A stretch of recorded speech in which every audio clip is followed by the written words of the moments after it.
제가 어릴 적에 자란 곳이 경상도인데요. 유교 문화의 잔재가 아직까지 깊이 남아있던 곳입니다. 예를 들면 이런 거예요. 동네에서 아이들이 막 장난치고 또 뭐 사고도 저지르고 버릇도 없고 그러면 지나가던 어른들이 야, 너 학교 어디 다녀? 이렇게 안 물어보셔요. 너 이름이 뭐니? 이렇게 안 물어보시고 너 누구 집 아들이니? 이렇게 물어봐요. 누구 집 아들? 니네 아버지가 누구야? 니네 할아버지는 누구야? 까지 막 나와요.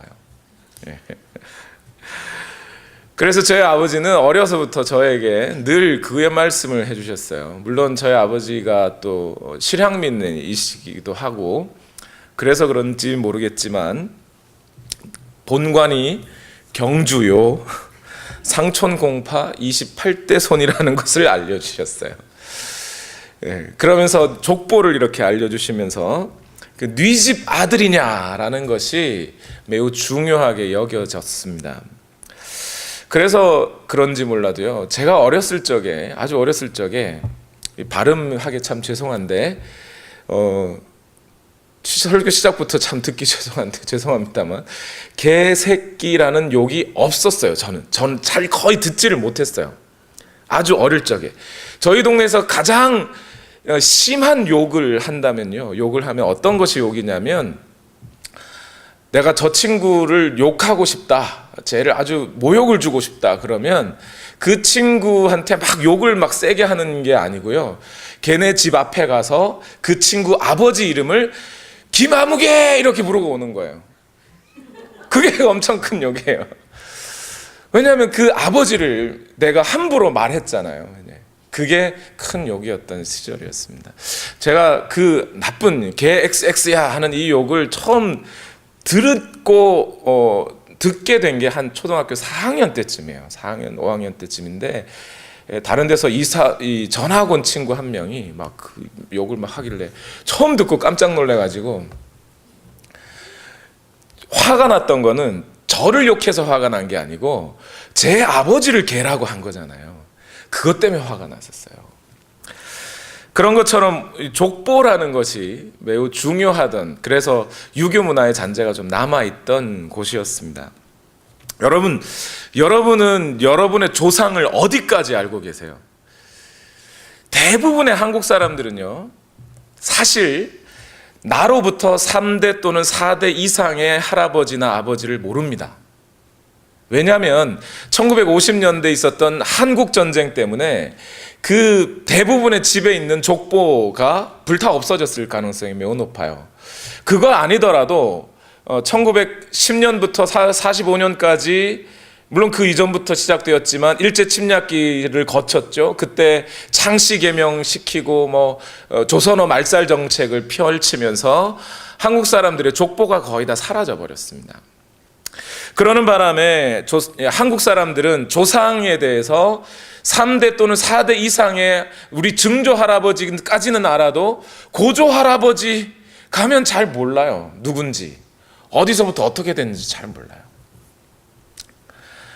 또 유대인들도 사실은 마찬가지죠. 유대인들도 2차 세계대전을 지나면서 2차 대전 때 히틀러가 유대인들을 다 말살시키려고 하는 정책을 폈죠.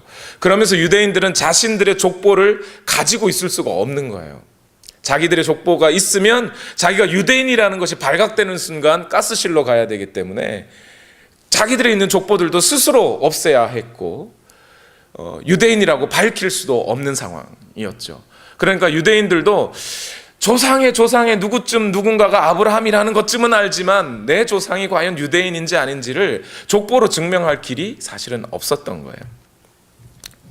그럼에도 불구하고, 이런 전쟁이나 박해의 상황에도 불구하고 말 그대로 뼈대 있는 집안, 그러면 그 뼈대 있는 집안들은 대부분 족보라는 것을 갖고 있습니다. 유럽의 귀족들도 보면 자기들이 살던 성 안에 족보책을 갖고 있대요. 그래서 40대, 50대 위의 조상이 누군지를 알고 있습니다. 한국 사람들 중에서도요, 김씨 성을 가진 사람들은 적어도 3, 4대 할아버지가 누군지는 몰라도 제일 꼭대기에 누가 있는지는 알아요. 신라시대 김알지라고요, 알에서 태어나신 분이 있대요. 그분을 조상으로 삼고 있는 사람들도 있어요. 유대인 랍비 중에서도 힐렐이라는 이름의 랍비가 있습니다. 이 사람은 유대인 랍비 중에서 우리에게 가장 많이 알려진 랍비인데요. 힐렐 학파라는 것을 만들 만큼 유명한 학자였습니다. 이 힐렐이라고 하는 랍비가 그런 얘기를 해요. 나는 다윗 왕의 후손이다. 그런 얘기를 합니다. 그러면서 자기 집에 실제로 족보로 자기가 다윗 왕의 후손이라는 것을 증명할 만큼의 족보가 있다고 이야기를 해요.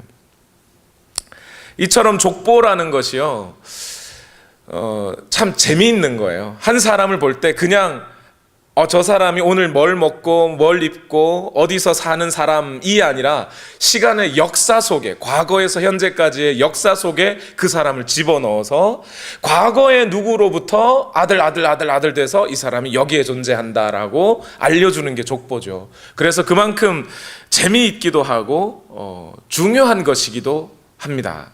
오늘날 우리는 별로 중요하지 않게 여기는지 몰라도요, 특히 유대인들에게는 이 족보라는 것이 엄청나게 중요한 문제였어요. 여러분, 이번 주간에 뉴스를 들어보셔서 아시겠지만 팔레스타인에 있는 그 텔아비브에서 미국의 대사관을 예루살렘으로 옮긴다고 했던 그 선언 때문에 지금 팔레스타인에서 막 폭동이 일어나고 있고, 이스라엘 사람들은 거기서 막 폭탄 집어 던지고 난리도 아니죠, 그죠? 그 사건들이 다 어디서 일어났냐면, 뭐 때문에 그러냐면요, 땅 때문에 그렇거든요. 이스라엘 사람들은 땅을 차지해야 되는데 이 땅이 내 땅! 이렇게 말하는 거예요. 이 땅이 내 땅 그랬는데 뭘 증거로 내 땅이라고 하냐면 족보 가지고요.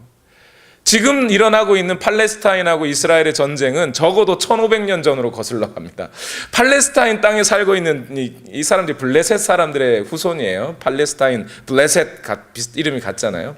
그 블레셋 사람들의 후손으로 팔레스타인이 살고 있는데, 이스라엘이 지금 하는 얘기는 뭐냐면 1500년 전에 우리 조상이 여기 살았어. 그러니까 이게 내 땅, 이렇게 말하는 거예요. 증거 대봐. 뭐 있어? 족보. 이렇게 알려줍니다.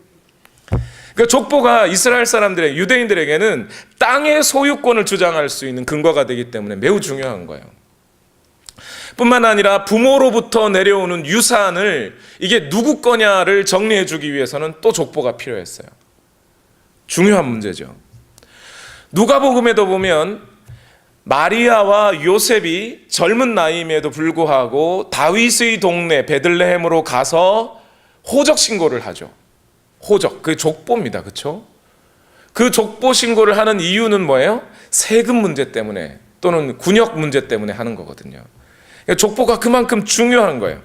땅의 소유나 유산, 자신의 어떤 군역 이런 것들을 결정해 줄 수 있는 유일한 근거가 족보였습니다.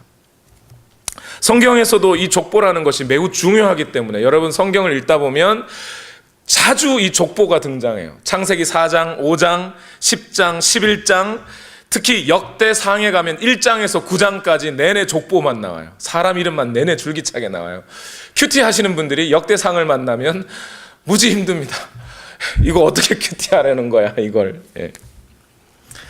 그것만이 아니에요, 사실은요. 출애굽 당시에도 보면 출애굽할 때의 인원과 민수기가 다 그 얘기잖아요. 민수기 내용이 다 출애굽할 당시에 인원이 누구누구였고 사람이 누구누구 있었고 제사장 중에 누가 있었고 이걸 쭉 기록한 게 민수기예요. 일종의 족보죠, 이것도. 그것만이 아니고 느헤미야서로 가면 바빌론에 끌려갔다가 포로되었던 사람들이 예루살렘으로 돌아올 때 돌아온 사람들이 누구냐, 심지어 거기에는 이방인들의 이름까지 다 적어놨어요. 그래서 그것도 역시 족보의 역할을 하게 되는 거죠. 유대인들에게 특히 족보는 왜 또 중요하냐면 제사장이 있잖아요. 유대인들에게는 제사장은 뭐에 따라서 이루어지냐면 가문에 따라서 이루어져요. 아론의 후손들이 제사장이 되어야 되는 거예요. 그러니까 내가 이스라엘의 제사장이다라고 주장하려면 뭐가 필요해요? 또 족보가 필요해요. 그만큼 이 족보라는 게 중요했습니다. 그런데 우리는 성경을 읽을 때마다 족보만 나오면 하품부터 나오죠. 성경을 읽으려고 신약 성경을 딱 펴면 마태복음 1장에 족보부터 딱 나오니까 이걸 넘어가 말아. 그냥 넘어가기에는 안타깝고 좀 아깝고 또 다 읽자니 지겹고 이렇게 돼서 읽을까 말까, 그냥 성경은 베개로 쓰자 이렇게 되잖아요, 그죠? 왜냐하면 왜 족보가 어렵고 그러냐면 나와 관계 없는 것이라고 여기기 때문에 그래요. 나하고 관계 없으면 족보는 그래서 그렇게 나하고 무슨 관계야. 그 사람들이 이 땅을 살다가 갔는데 그게 나하고 무슨 관계야 이렇게 되죠. 그런데 그 족보가 만약 내 족보라면, 나와 관계된 것이라면, 그 관계성을 우리가 찾아낼 수만 있다면 우리는 그 족보가 그냥 가볍게 여겨지지는 않을 거예요. 내 조상이, 아니 이런 과정 속에서 내가 태어났고 지금 여기에 존재하고 있구나를 알려주는 것이기 때문에 족보는 매우 중요하죠. 그래서 사실은 목사님들도 설교하기 제일 어려운 게 족보예요. 사실은요. 이거 어디서부터 어떻게 설명해야지 족보를 될 수 있을까? 그런데 저는 오늘 누가복음 3장에서 우리가 족보를 만났는데요. 이 예수님의 족보는 그냥 우리가 허투루 넘어갈 문제가 결단코 아닙니다. 그래서 지난 주간에 침례와 족보를 한꺼번에 설교를 하려고 하다가 다 안 될 것 같아요. 그래서 침례만 따로 떼서 설교하고, 오늘은 족보에 대한 이야기인데요. 오늘 이 족보가 왜 중요하냐면 우리 주 예수 그리스도께서 과연 어떠한 과정을 통해 이 땅에 오셨는지, 또 그분이 과연 누구신지, 이 땅에 오셔서 우리에게 무엇을 하시려고 하시는 것인지, 또 그 예수님을 대하여 오늘 우리는 어떻게 대하고 있는지, 그걸 알려줄 수 있는 것이 오늘 족보이기 때문에 매우 중요합니다. 오늘 이 족보에 관한 이야기들 중에 이 누가복음에서 전하는 말씀 중에 이 족보의 의미가 5가지로 제가 요약을 해봤습니다. 정말 짧게, 지난주보다 훨씬 짧을 겁니다. 짧게 말씀을 나누려고 하는데요. 첫 번째로 이 누가복음의 족보에서 우리가 분명히 알 수 있고, 또 누가가 오늘 우리에게 전해주고 있는 이 족보의 의미 중에 첫 번째는 뭐냐면 예수님은 누구시라는 거예요? 하나님의 아들이다라는 것을 알려주려고 족보를 여기다 적어놨습니다. 먼저 누가복음 3장 23절을 읽어보실까요? 시작. 예수께서 활동을 시작하실 때에 그는 30살쯤이었다. 그는 사람들이 생각하기로는 요셉의 아들이었다로 시작해요. 그 다음에 마지막 절인 38절을 읽어보실까요? 시작. 에노스, 셋, 아담에게 이르는데 아담은 하나님의 아들이다. 이렇게 말하죠. 결국 누가가 이 족보를 통해서 한마디로 얘기하고자 하는 건 뭐냐면, 사람들이 생각하기로는 예수가 요셉의 아들이라고 생각할지 모르지만, 그러나 예수는 누구의 아들이라는 거예요? 하나님의 아들이다라고 알려주려고 하는 거예요. 누가는 이미 앞에서 누가복음 앞부분에서 예수가 누구이시냐에 대해서 여러 번 소개를 했습니다. 벌써 제일 먼저 천사의 증언을 통해 예수님은 무슨 가문을 통해 오신다 그랬어요? 다윗의 가문을 통해 오시는 야곱의 집을 일으키실 분이다. 종말에 하나님의 백성 이스라엘을 일으키실 분이다 라고 천사가 마리아에게 알려줬죠. 또 목동들에게 천사가 전해주면서 이제 너희 가운데 누가 태어나셨다? 그리스도 주께서 태어나셨다. 예수는 그리스도시요 예수는 주님이시다라고 알려주는 거죠. 그리고 시므온이나 한나와 같은 예언자들을 통해서 예수님이 누구라고요? 예수는 세상에 빛으로 오실 분이다 라고 알려줬어요. 요한, 침례 요한이라는 사람을 통해서 인류의 구원자이시며 동시에 심판자가 되실 분이 바로 예수 그리스도라고 말해줬어요. 마지막으로 예수님이 침례 받으실 때에 하나님께서 음성을 들려주셨어요. 뭐라고요? 이는 내 사랑하는 아들이다. 이렇게 알려주셨어요. 이미 앞에서 다 말했습니다. 그런데 이제 누가복음 3장을 마무리하면서 누가는 마지막으로 한 번 더 예수님이 누구신지 알려주는 거예요. 비록 사람들이 생각하기에 그분은 요셉의 아들로 보일지 모르지만, 또한 육체적으로는 그렇게 요셉의 아들이라고 할 수 있겠지만, 근원적으로 쫓아가면 그분은 진짜 하나님의 아들이라는 거예요. 그분을 하나님의 아들이라고 알려주는 거예요. 여러분 마음속에 모시고 계신 그 예수님이 하나님의 아들이 맞습니까? 프랑스 파리에서 있었던 일인데요. 하루는 파리의 경찰 전체 중에 약 절반 이상이 비상 출동 명령이 떨어져 가지고 파리 시내에 있는 모든 경찰의 2분의 1, 절반 이상이요. 개 한 마리 수색하려고 찾으려고 출동이 된 적이 있답니다. 산으로 들로 도시 뒷골목으로 이 경찰들이 사방으로 쫓아다니면서 개 한 마리를 찾으라고 그랬어요. 그 개가 어떤 개냐면 다리는 짧고 엉덩이는 통통하고 엉덩이에 하트 모양의 흰색 하트 모양이 그려져 있는 무늬가 있고 귀는 쫑긋해서 귀엽게 생긴 웰시 코기라고 하는 개였답니다. 근데 왜 파리 경찰들이 절반 이상이 동원돼서 이 개를 찾아요? 그 개가 영국 여왕의 개였다는 거예요. 영국 여왕이 파리로 출장 나오셨다가 개를 잃어버리셨다는 거예요. 그래서 파리 경찰 전체가 그냥 들썩이면서 개 한 마리를 찾았어요. 그리고 그 개를 찾은 다음에 어느 시궁창에 있었대요. 그래서 개 한 마리를 찾은 다음에 그 개를 호텔로 모셔서 여왕과 함께 아주 융숭한 대접을 받게 해드렸다는 겁니다. 그런데 여러분, 여왕이 기르는 개에게도 그러한 대접을 해야 한다면 오늘 여러분 안에 모시고 계신 그 예수가 하나님의 아들이라면 우리는 그 하나님의 아들을 대하여 어떤 대접을 해야 할까요? 요한일서 3장 24절 말씀에 우리 다 같이 함께 읽어볼까요? 시작. 그리스도의 계명을 지키는 사람은 그리스도 안에 있고 그리스도께서도 그 사람 안에 계십니다. 그리스도께서 우리 안에 계시다는 것을 그가 우리에게 주신 성령으로 우리는 압니다. 우리 안에 그리스도께서 살아계시다는 것을, 그분이 과연 하나님의 아들이라는 사실을 주의 성령이 우리에게 알려주고 계신다는데요. 그러면 여러분은 그 하나님의 아들이 여러분에게 어떤 요구를 할 때 어떻게 받아들이시나요? 여왕이 기르던 개도 파리 경찰 전체가 수색해야 할 만큼 귀중한 존재라면, 누구의 개냐가 그렇게 중요했다면, 오늘 우리가 모시고 있는 그 예수 그리스도가 하나님의 아들이라는 사실을 우리가 안다면 우리는 그 하나님의 아들의 말씀 앞에 어떤 태도로 임해야 될까요? 램프를 문지르면 나오는 지니처럼 내가 원하는 거 들어주십시오, 내 소망 들어주십시오 하면서 지니처럼 대우해야 될까요? 그분은 하나님의 아들이십니다.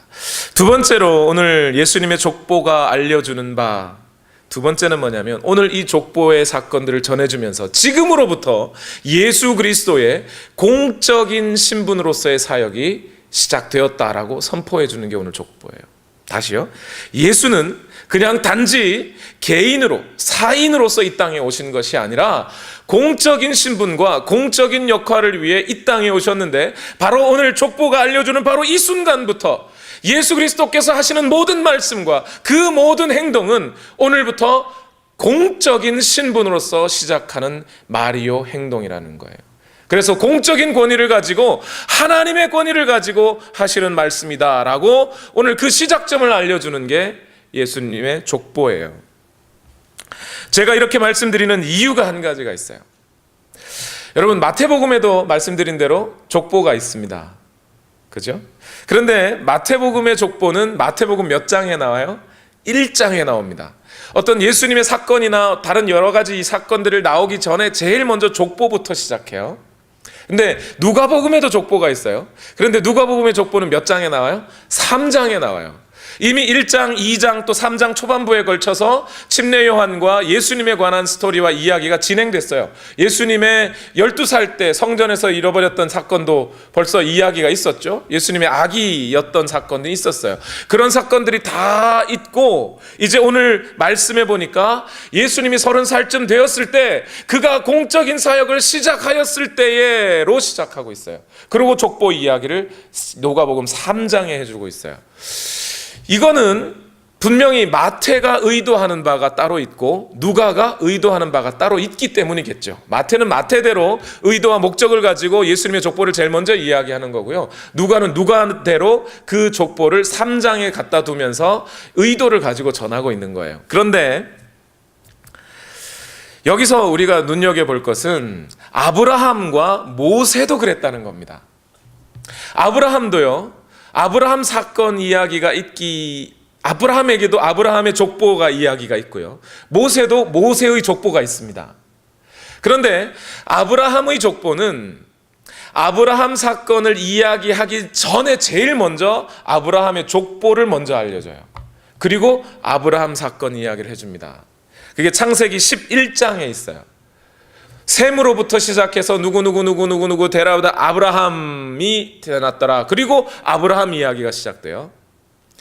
모세는요, 반대로 모세 이야기가 먼저 있습니다. 모세의 족보는 출애굽기 6장에 있는데요. 모세가 태어나는 이야기가 출애굽기 2장이죠. 그리고 거기서 이드로 그 광야로 가는 이야기, 그리고 출애굽기 3장에 이제 하나님께서 그를 시내산으로 부르시는 이야기. 그러면서 그에게 사명을 주시고 하나님과 앞에 서서 내가 못 가겠는데요, 하나님 나 같은 자를 어떻게 보내십니까? 하나님도 나이 많으시고 저도 나이 많은데 뭐 이러면서 그런 이야기 주고받다가 마지막에 이제 출애굽기 6장에 가서 족보가 나와요. 모세의 족보가. 그럼 지금 마태는 누구 족보를 따르고 있는 거예요? 누구 방식을 따라요? 아브라함의 방식을 따르고 있는 거고, 누가는 모세 방식을 따르고 있는 거예요.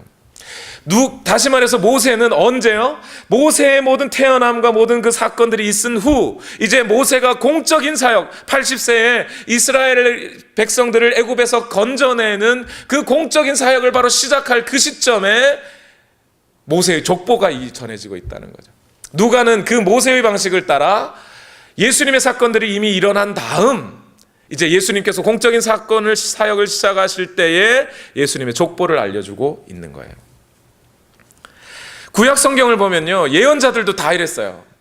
예언자들이 예언을 시작할 때 분명히 자기들의 여러 가지 개인적인 사건들이 있었을 거고 스토리가 있었을 거예요. 그러나 그 사건들 중에 하나님의 말씀이 누구누구의 아들, 누구누구의 아들, 이게 족보잖아요, 그죠? 누구누구의 아들, 누구누구에게 임하여 가라사대 너는 가서 누구에게 이렇게 전해라 하니까 그들이 이제 예언자들이 공적인 사역을 시작하는 거예요. 침례 요한도 우리 누가복음을 봤지만 마찬가지예요. 누가복음 침례 요한의 이야기가 분명히 앞에서 있었지만 누가복음 3장 1절과 2절 같이 읽어보겠습니다. 벌써 졸리신 것 같아요. 시작. 디베리오 황제가 통치한 지 15해 곧 본디오 빌라도가 유대의 총독으로, 헤롯이 갈릴리의 분봉왕으로, 그 동생 빌립이 이두레와 드라고니 지방의 분봉왕으로, 루사니아가 아빌레네의 분봉왕으로, 안나스와 가야바가 대제사장으로 있을 때에 하나님의 말씀이 빈들에서 누구에게요? 사가랴의 아들 요한에게. 요한이 사가랴의 아들이라는 거 우리가 처음 알아요? 누가복음 1장부터 벌써 등장하잖아요. 사가랴가. 알지만 이제 요한이 자기의 공적인 사역을 시작할 때 바로 그때 이름을 불러주는 거예요. 이 침례 요한은 사가랴의 아들이라고요. 조선시대도 그랬어요. 그죠? 과거 급제해가지고 공무를 딱 시작할 때 왕 앞에 뭐라고 하죠? 이 사람은 누구누구 영의정 누구누구의 아들, 누구누구의 아들의 아들 누구누구입니다. 이렇게 소개하고 공적인 업무를 시작하듯이 마찬가지예요. 지금 예수님도 그 족보를 대고 있어요. 그런데 예수님의 족보가 침례 요한의 족보보다는 좀 길죠. 침례 요한은 사가랴의 아들 요것만 나오는데 예수님은 누구의 아들, 누구의 아들 이렇게 쭉 다 가가지고 하나님의 아들까지 다 한 다음에 예수님 이렇게 나오는 거죠. 그러니까 예수님은 이제 공적인 사역을 시작했다라는 것이고, 동시에 무슨 의미도 되냐면 예수님의 사역은 침례 요한이나 예언자들의 그러한 사역들보다 훨씬 더 크고 높고 근원적인 사역이 이제 예수님의 사역으로 시작되었다라는 겁니다. 지금부터 예수님이 하시는 모든 말씀은 하나님의 권위를 가지고 하시는 말씀이에요. 여러분은 지금까지 성경을 읽으시면서 예수님의 말씀을, 명령을 읽고 예수님이 어떤 행동을 하셨다는 것을 볼 때 어떻게 생각하셨나요? 예수님과 나만 생각하셨나요? 예수님은 지금 공적인 사역을 하고 계시다는 거예요. 그리고 하나님의 권위를 가지고 말씀하고 계세요. 예수님이 하시는 말씀이 곧 하나님의 말씀이세요. 그 말씀을 받고 우리가 그 말씀에 순종해야 하지 않겠느냐 이 말이에요. 뿐만 아니라 저는 오늘 이 부분에서 한 가지만 더 우리 마음에 적용했으면 좋겠는데, 그게 뭐냐면 공적인 신분을 가진 그 예수 그리스도를 우리의 주인으로 모시고 사는 우리는 그러면 사인이에요? 공인이에요? 뭔가요? 내 주인이 공적인 신분을 가지신 분이라면 나는요, 왕이 내시에게 가서 영의정을 들라라고 말하면 내시는 나 같은 거 뭐 이렇게 어찌 왕이 나한테 그렇게 생각합니까? 왕이 주인이에요. 왕이신 주인, 내 주인인 왕이 공적인 신분을 가졌으니 그에게 명령한 내시 역시 공적인 신분을 가지고 가서 활동하는 거예요. 그렇지 않나요? 왕이시여, 나 지난밤에 잠 못 잤습니다. 할 수 있는 게 아니죠. 내 주인이 공적인 신분을 가진 분이면 그 종인 나도 공적인 신분을 가진 자예요. 옥탑방 왕세자라는 드라마가 있었어요. 그 드라마 아는 분은 고개를 끄덕이시는군요. 별로 좋은 드라마는 아닌 것 같아요. 중요한 드라마는 아니에요. 그 꼭 뭐 다시 찾아보실 필요는 없어요. 그런데 그 장면 중에 매우 중요한 장면 한 가지를 제가 발견한 게 있어요. 그 내용이 뭐냐면 조선시대의 세자였던 사람이 갑자기 무슨 일인지 모르게 초능력에 힘입어 현대로 돌아왔어요. 현대로 들어왔는데 옥탑방에 떨어진 거예요. 근데 왔을 때 세자 혼자 온 게 아니고 내시 한 명하고 그 다음에 세자를 지키던 무사하고 셋이서 같이 왔어요. 그런데 이 세 사람이 갑자기 현대에 딱 떨어지니까 정신이 뭐 몽롱하죠. 무슨 일인지 해야 될지 모르겠죠. 그때 내시가 제일 먼저 하는 일이 뭔지 아세요? 음식 찾아다니는 거였어요. 뭘 먹어야 되지? 뭘 먹어야 될지 모르겠는 거예요. 무사는 뭐 했겠어요? 무기 찾는 거죠, 당연히. 요즘 동네에서는 무슨 무기를 쓰나, 이제. 왕은 뭐라고 해요? 이 세자는 무슨 생각을 먼저 했을까요? 내가 이 시대에 떨어진 이유가 뭘까? 하늘이 왜 나를 여기 이 땅에 떨어지게 했을까를 생각하더라는 거예요. 오늘 저와 여러분이 공적인 신분을 가진 그리스도인이라면 이 그리스도인이라는 사실은 나 개인의 문제를 얘기하는 게 아니에요. 우리 모두가 다 그리스도라고 하는 분을 주인으로 삼은 공인으로서의 삶을 사는 거예요. 그러하다면 적어도 이 땅의 왕이라고 하는 사람들도 오늘 내가 이 시대에 무엇을 하고 살아야 하느냐, 하늘이 내게 준 사명이 무엇이냐를 생각하며 살아가는데, 왕 같은 제사장이요 하나님의 택하신 백성인 그리스도인들이라면 그 생각 정도는 하고 신앙생활 해야 되는 거 아닐까요? 주여 내게 복을 주옵소서만 생각하지 말고, 교회 갔더니 목사님이 나를 알아주네 안 알아주네만 생각하지 마시고, 하나님께서 오늘 내게 맡기신 사명이 무엇인가, 오늘 하나님께서 내게 이 땅에 떨어지게 한 이유가 무엇인가, 지금 이 땅을 살아가는 이유가 과연 무엇인가, 하나님이 내게 맡기신 일이 무엇인가를 좀 생각하며 좀 멋있게 우리가 그리스도인으로서 살아가야 하지 않을까요? 호텔리어들이 있어요. 호텔에서 다른 사람을 서빙하는 사람들이에요. 진상 손님을 만나요. 반말 찍찍하면서 음식 타박하면서 그런 사람들을 만나도 호텔의 음식점의 종업원이라 할지라도요, 그 사람들에게 함부로 대하지 않습니다. 뭐 이런 사람이 다 있어 그러고 네가 돈 많으면 다야 그러고 따기 한 번 올리고 이렇게 안 합니다. 죽도록 참죠. 인내하고. 왜요? 내가 내 공적인 신분은 사인이 아니라 호텔리어니까. 오늘 우리가 그리스도인으로서 이 땅을 살아가는 것 아닙니까? 그리스도인으로서 직장 생활을 하고 그리스도인으로서 비즈니스하고 그리스도인으로서 학생이지 않습니까?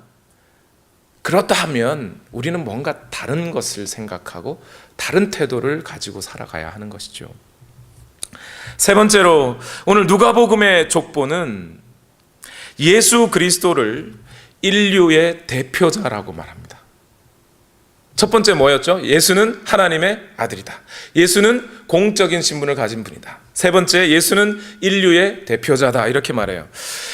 마태복음에 나와 있는 족보 첫 구절을 한번 읽어보겠습니다. 1장 1절과 2절 다 같이 읽을까요? 시작. 아브라함과 다윗의 자손 예수 그리스도의 계보라. 아브라함이 이삭을 낳고 이삭은 야곱을 낳고 야곱은 유다와 그 형제들을 낳고. 이렇게 시작돼요. 예수님이 누구의 후손이라고요? 아브라함과 다윗의 후손, 그리고 아브라함으로부터 내림차순으로 정리를 해요. 아브라함이 누구를 낳았다, 누구를 낳았다, 누구를 낳았다. 그런데 오늘 누가복음을 보세요. 누가복음 3장의 족보는 어떻게 해요? 예수님으로부터 거꾸로 오름차순으로 올라가요. 예수님의 아버지는 누구고 그의 아버지는 누구고 그의 아버지는 누구. 그런데 우리 번역상 그걸 다 하려다 보니까 사실 정확하게 해석은 어떻게 되냐면 예수, 요셉의 아들, 요셉 누구의 아들, 누구의 아들, 이런 식으로 올라가는 거예요. 누가복음 족보는. 근데 올라가긴 올라가는데 어디까지 올라가요? 아브라함까지 끝나는 게 아니고 아브라함에서 더 올라가요. 더 올라가서 아담에게까지 올라가는 거예요. 이 족보를 읽어가는 사람들이 만약 아브라함까지 해서 멈췄으면 예수님은 누구의 후손이요? 아브라함의 후손으로만 알 거예요. 그런데 아브라함에 또 데라가 올라가고 누구 올라가더니 셈이 나와요. 그리고 아담이 나오네요. 그러면 어떻게 되는 거죠? 아담은 모든 인류의 조상이잖아요. 결국 이 족보는 예수님의 족보인 줄 알고 시작했더니 알고 봤더니 누구 족보예요? 내 족보도 되는 거예요, 이게. 이건 예수님만이 아니라 예수님을부터 시작해서 아담에 이르기까지 그 모든 족보를 지금 이야기하고 계신 것이 되는 거죠. 만약 생각해 보시죠. 여러분이 만약 누가복음의 독자라면, 누가복음의 독자라 그러면 안 돼요. 편지를 읽는 사람이라면 마태복음의 족보가 마음에 드실까요? 누가복음의 족보가 마음에 드실까요? 누가 뭐라 그래도 누가복음이 마음에 듭니다. 왜냐하면 마태복음은 내가 유대인이라면 말이죠. 유대인이라면 마태복음 족보가 엄청 좋죠. 내 조상, 우리 예수님이 우리 조상이 같아, 막 이러면서 나의 형제네, 촌수 따져봐야지, 이렇게 되지만 아담까지 거슬러 올라가 우리 모든 인류의 조상인 아담까지 거슬러 올라가서 예수님을 이야기하고 있으니까 이 예수님이 더 친근해지는 거죠. 더 가까워지는 거예요. 그래서 오늘 지금 누가는 이 예수가 결국 인류 조상인 아담의 후손이므로 예수가 메시아이고 그가 그리스도라면 그는 모든 인류의 대표자가 된다라고 말을 하고 있는 거예요. 네 번째로 바로 이 세 번째 이유 때문에 네 번째 이유도 동시에 나오는데요. 네 번째 특징은 뭐냐면 예수는 우리와 같은 사람이었다는 거예요.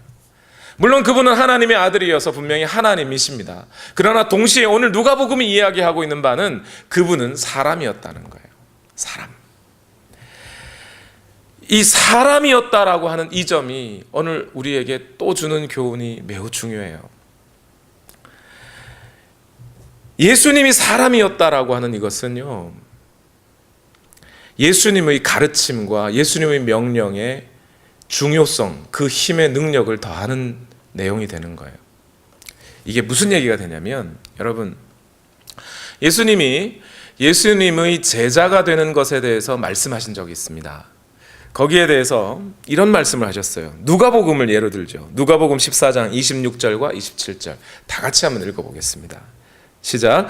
무릇 누구든지 내게로 오는 사람은 자기 아버지나 어머니나 아내나 자식이나 형제나 자매뿐만 아니라 심지어 자기 목숨까지도 미워하지 않으면 내 제자가 될 수 없다. 누구든지 자기 십자가를 지고 나를 따라오지 않으면 내 제자가 될 수 없다.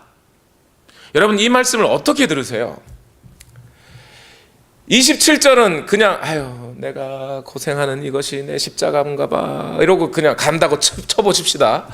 26절은요, 누구든지 자기 형제나 부모나 처자식의 목숨을 미워하지 않으면 내 제자가 될 수 없다. 이거 너무 극단적인 거 아니에요? 나를 쫓으려거든 다 버리고 쫓아. 그 정도 각오하지 않고는 내 제자가 될 수 없어. 너무 극단적인 거 아니에요?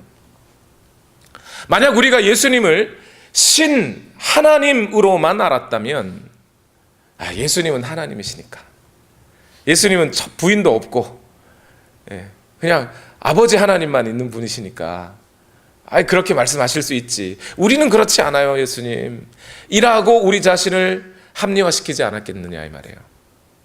그러나 예수님은 누구요? 사람이시라니까요. 우리와 같은 족보를 가진 사람이라니까요. 이뿐만이 아니에요. 예수님 이런 말씀도 하셨어요. 내가 어떻게 해야 영생을 얻겠습니까? 하면서 예수님 앞에 찾아온 부자 청년에게 예수님이 율법의 10계명의 말씀을 전해주시면서 너 이거 다 지켰냐? 그랬더니 이 청년이 예수님 제 어려서부터 이거 다 지켰습니다. 그랬더니 이어서 예수님이 이렇게 말씀하세요. 18장 22절 말씀 같이 읽겠습니다. 예수께서 이 말을 들으시고 그에게 말씀하셨다. 내게는 아직도 한 가지 부족한 것이 있다. 내가 가진 것을 다 팔아서 가난한 사람들에게 나누어 주어라. 그리하면 내가 하늘에서 보화를 차지하게 될 것이다. 그리고 와서 나를 따라라. 다 지켰대요. 지켰냐? 그런데 아직 한 가지가 부족해. 뭐가요? 네가 가진 것 다 팔아. 뭐라고요? 다 팔아. 가난한 사람들에게 나누어 주고, 저기 주머니 다 꺼내서 탈탈 털어서 다 주고, 그리고 와서 나를 따라. 그래야 뭐 한다고요? 영생이 있다고요. 분명히 청년이 물었잖아요. 영생 어떻게 얻습니까? 다 팔아. 그리고 와서 나를 따라. 여러분, 여기 앉아 계신 여러분 중에 다 파신 분 있으세요? 저도 다 안 팔았어요. 저도 아직 통장에 잔고가 좀 남았어요. 만약 예수님을 우리가 신으로만 알면, 예수님은 신이시니까 다 팔아도 우주가 당신 건데 그러면 다 팔아도 되지 당신은. 우리는 안 그래요. 우리는 현실이라니까. 우리는 다 못 팔아. 어떻게 당장 내일 먹을 끼니 하나도 없이 우리가 어떻게 살아? 라는 생각을 하잖아요. 근데 예수님은 신이 아니라 오늘 족보가 신이시죠. 하나님이시죠. 근데 오늘 족보가 강조하는 바는 예수는 인간으로서 이 땅에 오셨다니까요. 우리와 성정이 같은 인간으로서 이 땅에 오셨다니까요. 그 얘기를 해주는 거예요.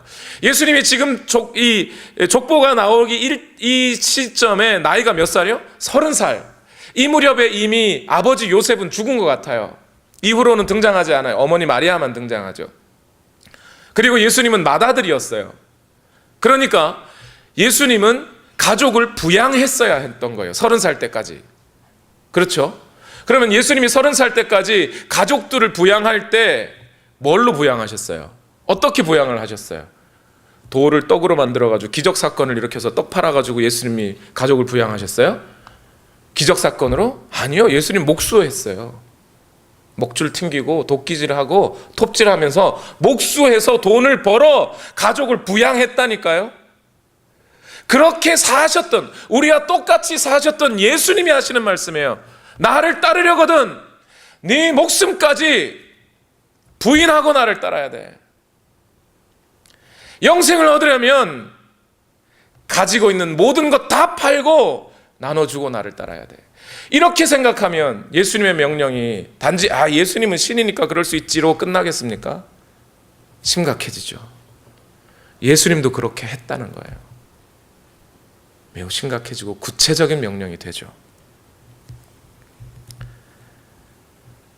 오늘 그리스도인의 현실에서 이런 삶을 살아내야 한다는 요구의 말씀이 되기도 하는 거란 말이에요. 마지막으로 누가복음의 족보는 예수님에 대해서 전해주는 앞에 4가지 진리들 다 종합해서 한마디로 말하면요. 앞에 있는 이 말씀들을 종합하면 뭐였죠? 예수님은 하나님의 아들이요, 예수님은 공적인 분이시고, 예수님은 인류의 대표자이시며, 예수님은 우리와 같은 사람으로 오신 분이라는 뜻이죠. 마지막으로 뭐냐면요, 예수님은 제2의 아담이었다라는 얘기예요. 둘째 아담이었다. 오늘 한 번 더 이 예수님의 족보가 나와 있는 누가복음의 위치를 보면요, 누가복음 3장 21절과 22절에는 예수님의 침례 사건이 있습니다. 그 다음에 23절에서부터 38절까지 예수님의 족보가 있고요, 그 다음 누가복음 4장 1절에서부터는 예수님이 시험 받으시는 사건이 있어요. 예수님은 그 시험에서 말씀으로 이겨내시죠. 그런데 그 족보를 다시 한번 들여다보면 족보가 아담에서부터 내림차순으로 정리된 게 아니고 예수님으로부터 아담까지 오름차순으로 정리되어 있어요. 그러니까 성경을 읽는 사람은 침례식에서 예수는 드디어 왕이시구나, 왕의 대관식을 하셨구나, 하나님이 아들이라고 증명하셨구나, 다음에 예수님은 요셉의 아들인가 했는데 쭉 가보니까 아담의 아들이고 아담은 하나님의 아들이었다. 그 다음에 4장으로 넘어가서 예수님은 시험을 받으셨는데 그 시험을 넉넉히 이겨내셨다. 그러니까 머릿속에 뭐가 남아요? 이제 아담이 남아있고 예수님이 남아있죠. 아담은 처음 에덴 동산에서 사단의 그 시험에 실패했던 자이나, 예수는 사단이 다시 왔을 때에 실패하지 않고 성공한 자이다. 시험을 통과한 자이다. 아담 안에서 실패한, 아담의 죄 때문에 죽음이 들어와 실패한 인류가 한 분 예수 그리스도 안에서 다시 성공을 맞이할 것이고 소망 중에 거하게 될 것이다 라는 그 잔상을 족보 가운데 이렇게 잡아놓고 있는 거예요. 누가가. 제가 무슨 없는 얘기 하는 게 아니고요, 여러분. 누가가 누굽니까? 누가가 아마도 바울에게 전도받은 사람 같아요. 그리고 바울과 함께 끝까지 로마 감옥까지 쫓아간 사람 중에 몇 안 되는, 둘 셋밖에 안 되는 사람 중에 누가가 있지 않나요? 누가는 그러니까 바울 신학의 영향을 강하게 받은 사람이에요. 심지어 누가는 사도행전을 지을 때 바울과 함께 동행할 때 우리라고 표현하고요, 동행하지 못할 때는 바울이라고 표현을 했어요. 그 정도로 바울과 친밀한 관계 속에 있던 사람입니다. 그런데 바울이 이 예수 그리스도를 둘째 아담이라고 표현하고 있지 않나요? 로마서 5장 17절과 18절, 한 사람의 범죄로 말미암아 사망이 그 한 사람을 통하여 왕노릇하였은즉 더욱 은혜와 의의 선물을 넘치게 받는 자들은 한 분 예수 그리스도를 통하여 생명 안에서 왕노릇하리로다. 그런즉 한 범죄로 많은 사람이 정죄에 이른 것 같이 한 의로운 행위로 말미암아 많은 사람이 의롭다 하심을 받아 생명에 이르렀느니라. 첫째 아담은 실패했으나 둘째 아담이 그 첫째 아담의 실패를 만회하고 하나님의 은혜로 말미암아 이 땅에 의와 생명이 가득 찬 나라로 이 땅을 만들어 가실 것이라는 것이 이 둘째 아담 이론이 아니었냐 이 말이에요. 오늘 누가도 바울과 동일한 메시지를 이 족보라는 형식을 통해 전해주고 있는 거죠. 여러분, 오늘 우리가 인생에서 아담 때문에, 아담과 그의 죄로 말미암아 죽음의 열매가 맺혀지고, 오늘 우리 인생에서 실패와 좌절이 찾아오고 사단의 시험에 계속해서 넘어질 바로 그때에 오늘 우리는 누구를 찾아가야 돼요? 예수 그리스도 안으로, 그리스도 안에서 우리는 살아야 하는 거예요. 그러할 때 오늘 비로소 우리 인류의 죄와 실패와 좌절이 그리스도 안에서 극복되게 되는 거예요. 이것이 둘째 아담의 이야기입니다. 이분이 예수님이세요. 오늘 누가는 바로 이분을 우리에게 전해주고 있는 거예요. 말씀을 맺겠습니다, 여러분. 예수님은 지금껏 여러분에게 누구셨습니까?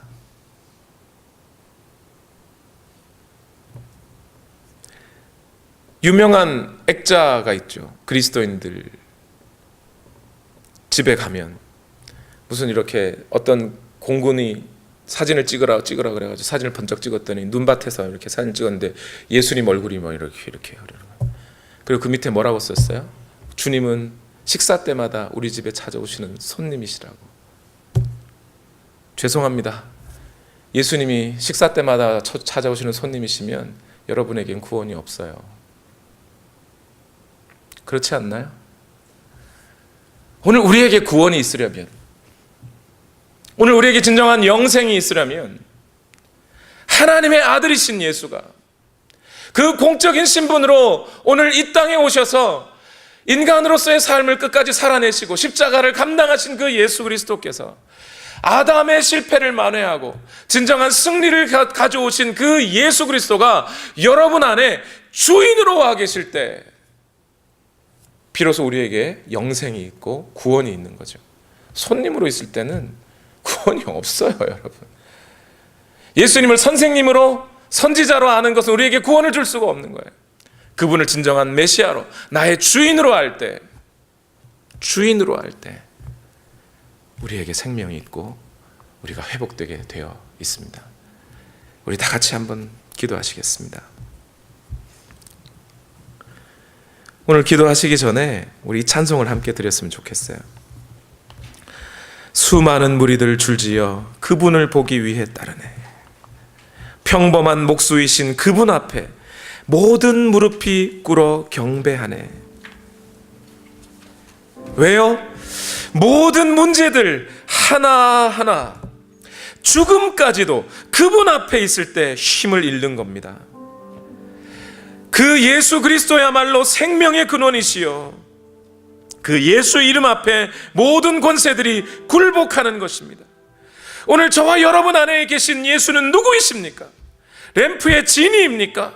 식사 때 찾아오는 손님이십니까? 아니면 내 인생의 주인이시요 나의 주님이십니까?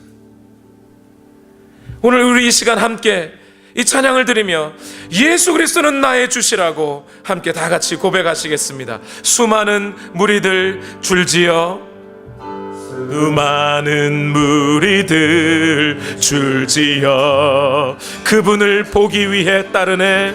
그분을 보기 위해 따르네. 평범한 목수이신 그분 앞에 이신 그분 앞에 모든 무릎이 꿇어 경배하네.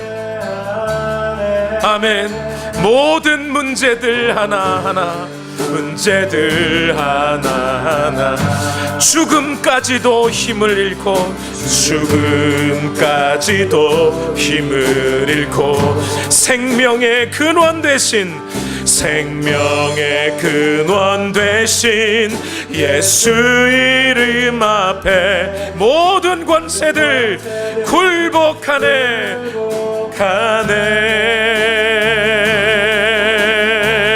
예수 이름 높이세, 예수 이름 높이세. 능력의 그 이름, 예수 이름 높이세.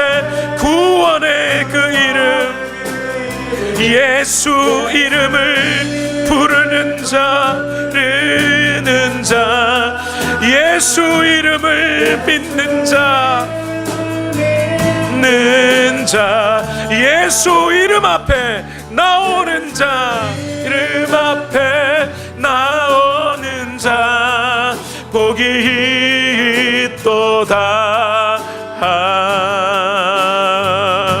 나의 계획이 실패하고, 계획이 실패하고 나의 소망이 끊어질 때, 소망이 끊어질 때 삶의 주관자 되신 그분 앞에 나의 무릎을 꿇어 경배하네. 나의 무릎을 꿇어 경배한, 아멘 아멘.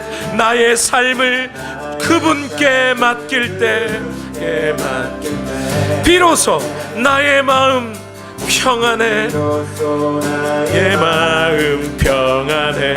구원의 반석 되신 예수의 이름을, 신 예수의 소리 높여 찬송하네. 할렐루야, 할렐루야. 우리 모두 예수님의 이름을 진실로 높여드리겠습니다. 이름 높이세. 능력의 그 우리의 구원자 되신 예수, 나와 같은 사람으로 이 땅에 오셔 나의 실패를 회복하시고 성공으로 이끄시는 주님, 참된 소망으로 우리를 인도하시는 하나님, 예수 이름을 믿는 자, 예수 이름 앞에 나오는 자 복이 있도다. 예수 이름 높이세, 예수 이름 높이세. 능력의 그, 우리 힘차게 고백합니다. 나의 계획도 실패하고 나의 소망도 끊어질 때 삶의 주관자 되시고 모든 인류의 대표자 되신 예수 그 이름 앞에 오늘 내가 나오니 주여 나를 받아주시고 주여 나를 인도하여 주시옵소서. 예수 이름 앞에 나오는 자, 나오는 자 복이 있도다. 우리 다시 한번 우리 온 마음을 다하여 전심으로 예수 이름 높이세, 이름 높이세. 능력의 그 이름, 예수 이름 높이세, 이세. 구원의 그 이름, 예수 이름을 부르는 자, 예수 이름을 믿는 자, 예수 이름 앞에 나오는 자 복이 있도다.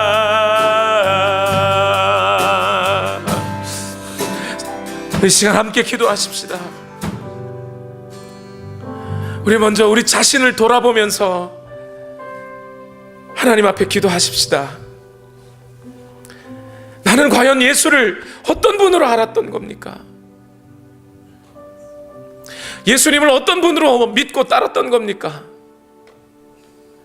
미신 믿듯이, 무당 믿듯이, 이 세상의 종교인들이 믿듯이 그렇게 믿어온 것 아닙니까? 나 필요할 때 나 위로해달라고, 돈 필요할 때 돈 달라고, 억울한 일 당할 때 나 좀 해결해달라고 그렇게 예수님의 이름을 불렀던 것 아닙니까? 만약 그렇다면 말이죠, 우리는 진짜 무당 같은 예수를 믿었던 거예요. 그러나 오늘 누가는 오늘 우리에게 너무도 정확하게 우리에게 예수님을 알려줍니다.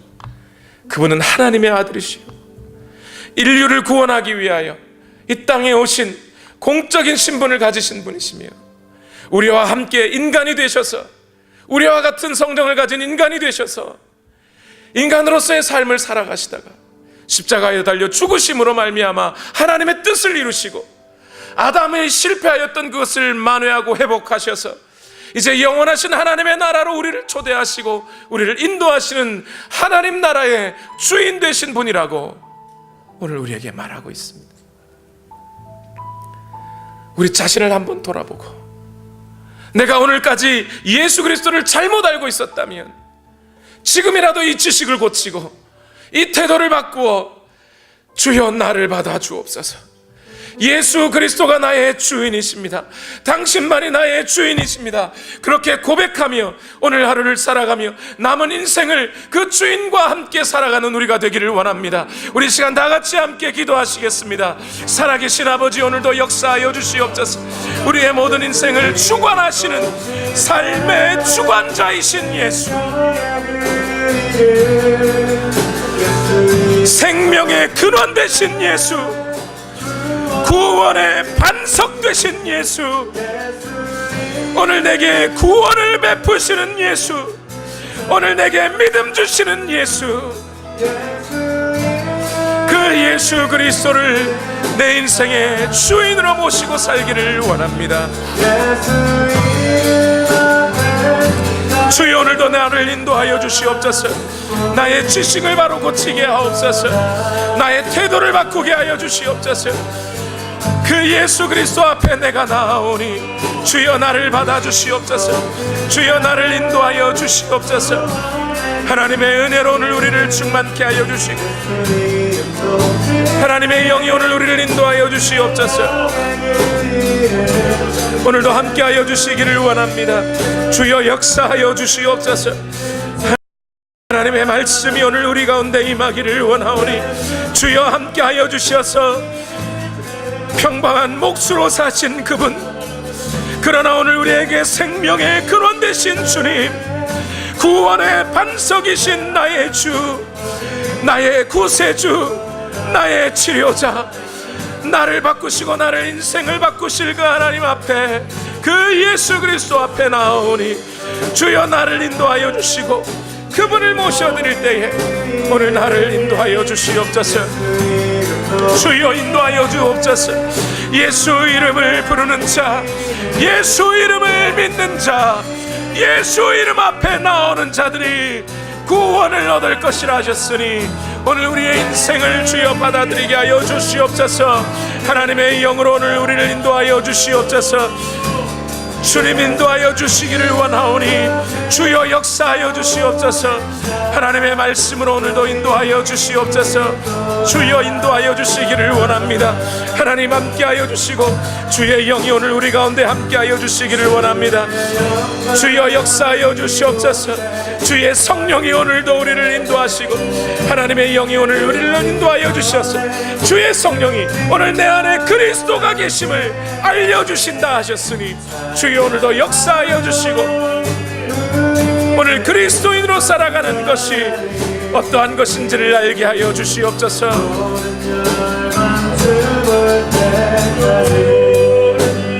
오늘 이 시간 다시 한번 우리 마음을 하나님 앞에 아뢰며 기도하십시다.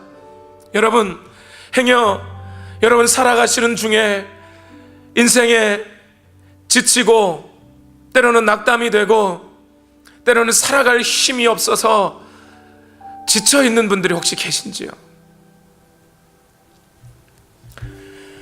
아브라함도 그의 인생의 종착역이 어디인지 알지 못했습니다. 그러나 함께 하시는 분이 하나님이라는 사실을 믿기에 변치 않고 그 길을 갔습니다. 오늘 우리가 인생을 살아갈 힘을 얻을 수 있는 지식은, 인생에서 낙담하거나 좌절하지 않을 수 있는 지식은, 그리스도인으로서 살아갈 수 있는 힘을 얻는 지식은 나와 함께 하시는 분이 바로 이 예수 그리스도라는 것을 알 때입니다. 하나님의 아들이시요 온 인류를 위하여 이 땅에 오신 예수, 나와 함께 하셨고 나와 함께 이 땅을 사셨고 이제는 그 첫째 아담의 실패를 만회하시고 영원한 생명을 우리에게 허락하신 그 예수 그리스도가 오늘 나와 함께 하신다는 것을 알 때 내 인생의 종착역이 어디인지 모르지만, 바로 그것이 어디쯤에서 어떻게 끝날지 모르지만 그 예수 그리스도가 나와 함께 있을 때 나는 힘을 얻는 것입니다. 우리 시간 함께 다시 한번 기도하실 때에 주여 내게 이 힘을 허락하여 주옵소서. 선을 행하되 낙심하지 말지니 때가 이름에 거두리라 하신 말씀대로 오늘 우리가 이 땅을 그리스도인으로 살아가는 데 있어서 낙심하지 말고 절망하지 말고 멈추어 서지 말고 끝까지 예수 그리스도와 함께 달려가게 하여 주시옵소서. 우리 다 같이 한번 주여 한번 외치시고 힘차게 기도하시겠습니다. 주여, 오늘도 역사하여 주시기를 원합니다. 하나님의 은혜로 우리를 인도하여 주시옵소서. 오늘도 역사하여 주시기를 원합니다. 하나님의 말씀이 오늘 우리를 인도하여 주시옵소서. 하나님 역사하여 주시기를 원합니다.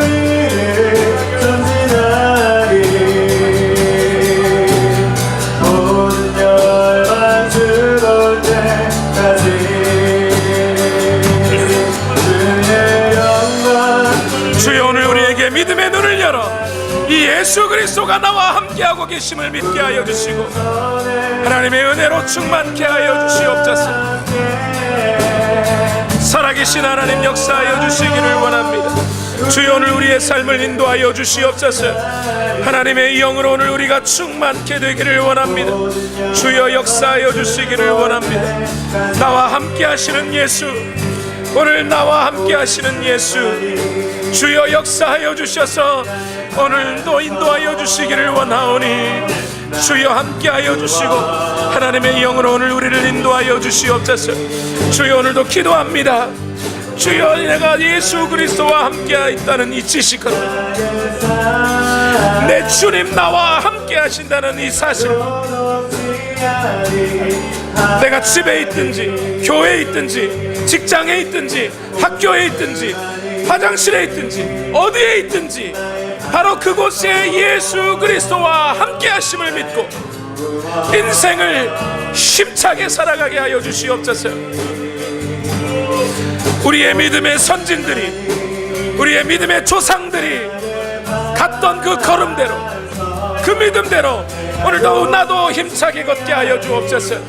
하나님의 약속을 붙잡고 나아가게 하여 주시옵소서. 나와 함께 하시는 예수를 믿고 따르게 하여 주옵소서. 오늘도 역사하여 주시기를 원합니다. 하나님의 은혜로 오늘 우리 충만하게 하여 주시옵소서. 주여 오늘도 역사하여 주셔서 하나님의 말씀이 오늘 우리를 새롭게 하여 주시고 하나님의 영으로 채워 주시옵소서. 내가 요동치 아니하리. 주여 예수 이름 높이